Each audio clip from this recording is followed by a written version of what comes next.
오늘도 유튜브를 통하여 실시간으로 새벽을 깨우는 성도님들 모두에게 풍성한 하나님의 은혜를 축복합니다. 오늘 우리에게 주신 하나님의 말씀은 사도행전 18장 24절에서 28절까지 사도행전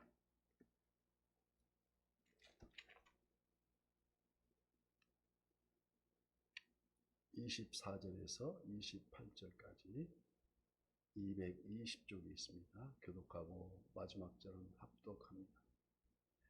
알렉산드리아에서 난 아볼로라 하는 유대인이 에베소에 이르니 이 사람은 언변이 좋고 성경에 능통한 자라.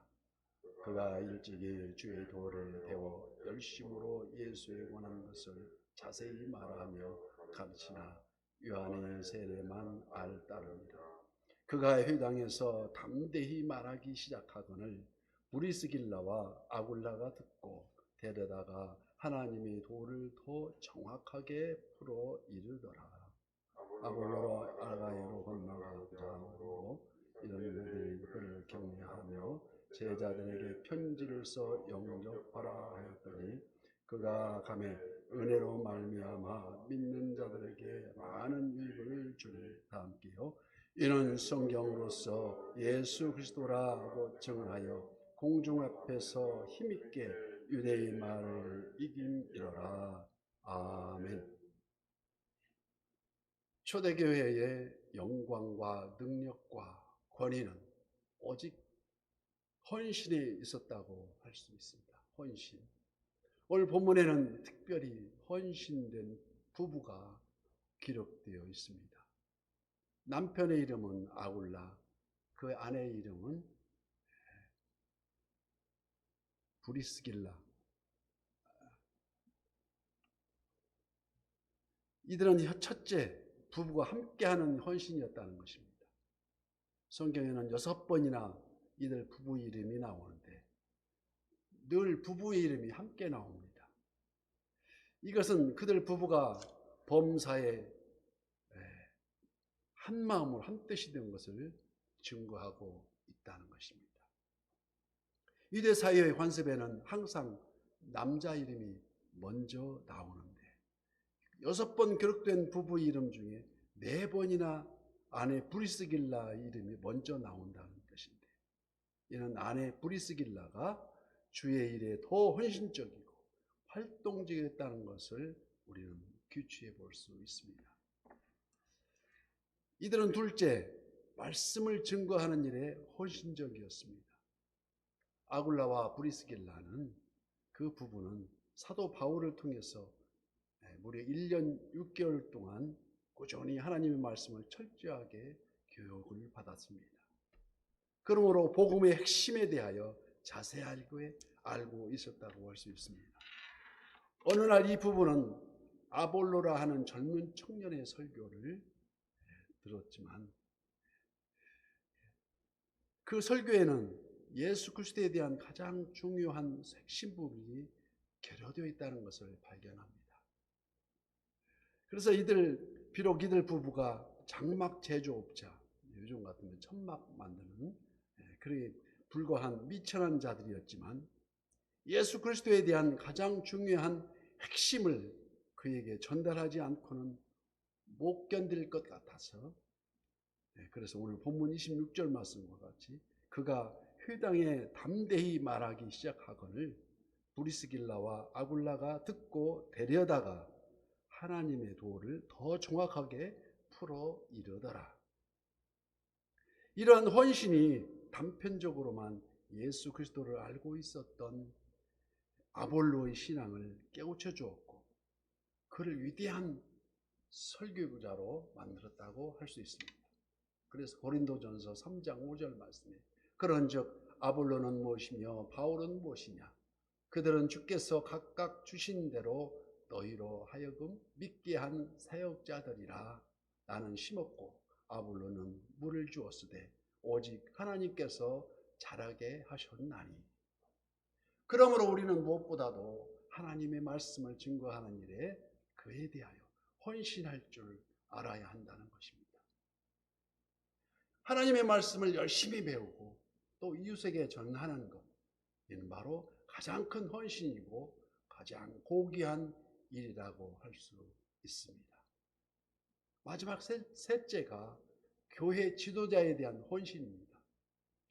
아굴라와 브리스길라가 얼마나 교회와 주의 종에게 헌신했는지 본문 말씀에도 기록되어 있듯이 고린도에서 바울이 1년 6개월간 전도를 마치고 에베소로 떠나자 이들 부부도 함께 이사를 했다는 것입니다. 이곳에서 그들은 바울의 사역에 발맞춰서 자신들의 집을 교회로 사용하게 했으며 이들이 얼마나 헌신적으로 바울과 교회를 섬겼는지 사도 바울은 그들을 동역자라고 소개하고 있습니다. 로마서 16장 3절 말씀에도 너희는 그리스도 예수 안에서 나의 동역자들인 브리스가와 아굴라에게 고난하라.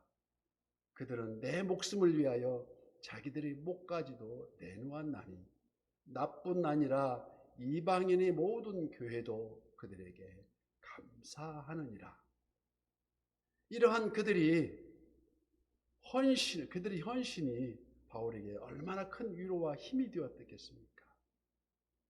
오늘날 어쩌면 자신의 가족들의 건강과 그 가족들의 행복과 가족들의 평강만을 위해서 이웃의 아픔을 외면하고 또 교회 봉사를 멀리하는 가정이 얼마나 많은지 모릅니다. 점점 삭막해져가는 이 세상 중에 청순한 어쩌면 설산에 피어난 에델바이스처럼 이 시대의 브리스길라와 아굴라가 다 되시기를 주님의 이름으로 축복합니다. 그리스도를 믿고 때로는 성도는 모두 이는 그 믿는 성도는 다 전도자라 할 수 있습니다. 이는 많은 핍박과 자기 희생이 뒤따를지라도 주님께서 가장 기뻐하시는 일임을 오늘 본문 9절에 읽지는 않았지만 9절 말씀에 밤에 주께서 환상 가운데 바울에게 말씀하시되 두려워하지 말며 침묵하지 말고 말하라고. 내가 너와 함께 있으며 어떤 사람도 너를 대적하여 해롭게 할 자가 없을 것이니 이는 이 성 중에 내 백성이 많음이라 하시더라. 바울의 주위를 둘러보면 두려운 요소들이 참으로 많았습니다. 고린도시는 타락하였고 완고한 유대인들은 계속 대적하고 핍박하고 복음을 거부하며 심지어는 모독까지 했습니다. 돌에 맞아 죽을 고비는 넘긴 적도 있으며 그러나 주님은 환상 중에 나타나셔서 두려워하지 말며 침묵하지도 말라 하고 내가 너를 보고 있노라고 말씀하십니다. 이 음성은 지금도 우리 모두에게 주시는 우리 주님의 음성인 줄 믿습니다. 침묵도 하지 말라. 특히 우리 성도들에게는 복음의 나팔을 널리 불라 하십니다. 바울은 이 말씀에 힘을 입어서 유익한 것이면 어디든지 복음을 증거하는 일을 쉬지 않았다는 것입니다. 그런 심지어 재판받는 자리에서도 헤롯 아그리빠 왕에게 복음을 증거하였습니다. 죄수의 몸으로 담대하게 복음을 선포한 바울의 용기와 믿음은 그들의 마음에 충격을 던져주기에 충분하고 남음이 있었을 것입니다. 그러므로 디모데후서 4장 2절 말씀에 너는 말씀을 전파하라. 때를 얻든지 못 얻든지 항상 힘쓰라. 범사에 오래 참음과 가르침으로 경책하며 경계하며 권하라. 어떤 조직이든 세상은 흔히들 세 가지 유형으로 말합니다. 있어서는 안 될 사람, 또 있으나 마나 하는 사람, 아니면 꼭 있어야 될 사람, 이렇게 구분을 합니다. 예를 들어서 곤충, 우리 보는 곤충 중에도 거미의 일상을 볼 수 있는 거고 또 개미가 있고 또 다른 꿀벌과 같은 존재라는 것입니다. 우리가 아는 거미는 가만히 쉬면서 생산적인 노력은 하지 않고 거미줄을 교묘하게 숨겨놓고 쳐놓아서 덫을 놓아서 다른 곤충들의 해를 끼치는 그 존재가 있는가 하면 그에 반해서 거미에 반해서 개미는 부지런한 것 같이 보이지만 그저 자기 일만 열심히 할 뿐 자기 위의 것은 전혀 관심을 두지 않는, 그래서 있으나 마나하는 존재라고 할 수 있다는 것입니다.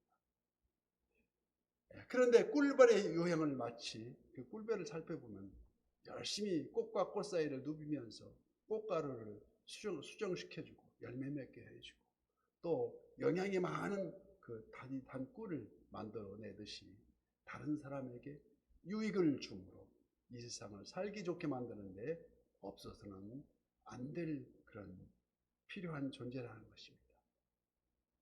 비록 성도들이 모임인 교회도 이와 똑같은 양상을 띠고 있는데 다른 사람을 시험에 들게 하는 거미와 같은 그런 유형이 있는가 하면 자신만 올바르고 자기만 잘 되면 되고 그만이라는 아마 개미와 같은 자기 일만 충실히 하는 그런 유형이 있습니다. 그런데 한편 또 다른 사람을 도와주고 헌신적이면서 교회 발전에 없어서는 안 될 아주 그러한 귀중한 존재로 인정받는 꿀벌과 같은 꼭 있어야 할 존재가 절실한 이때에 오늘 본문 28절 말씀에 이는 성경으로서 예수는 그리스도라고 증언하여 공중 앞에서 힘있게 유대인의 말을 이김이러라. 여기 이김이러라는 의미는 교회 일에 적극 동참하여서 교회를 적극 보호하는 일을 말합니다. 따라서 이 말의 직역은 잘못된 성경을 토대로 유대인들의 잘못된 시각을 바로잡아 교회의 진리를 수호했다는 것입니다. 그래서 오늘도 새벽을 깨우리로다 이 브리스길라와 아굴라의 헌신처럼 또한 아볼로의 적극적인 동참과 무리 없어 하람이 아니라 오직 여호와의 말씀을 듣지 못한 기갈이라 하신 우리 주님의 말씀 따라서 선한 유세 우리의 모든 지체가 승리하는 길로 모두가 예수님의 이름을 높이면서 오늘도 하루를 맞는 모두 되시기를 예수님 이름으로 축복합니다.